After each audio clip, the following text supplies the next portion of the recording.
Hello. What we're doing today is a Cuba Libre, right? As the internet says, because the internet's always right. Cuba Libre started about 1900. It was an army captain who was in a bar in Havana who mixed rum, coke, and lime and then did a toast.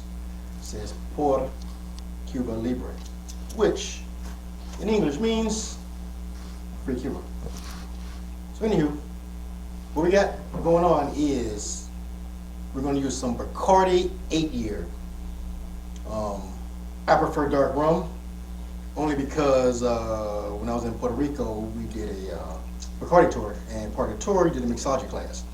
And the mixologist said a proper Cuba Libre is made with dark rum. If they make it with white rum, it's not a real Cuba Libre. If that's true or not, I don't know, but I've stuck to it ever since. And I prefer the dark aged stuff anyway.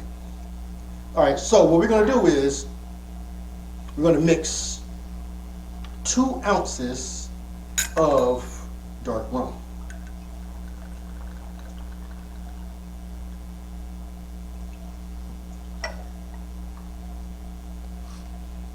Then we're going to squeeze half a lemon over your glass of ice and rum.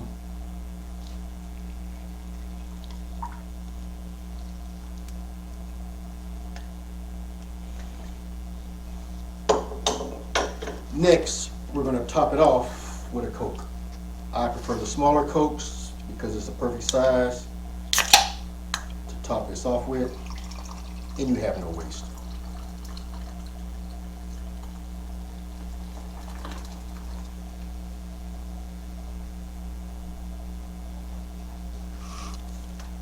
There you have it.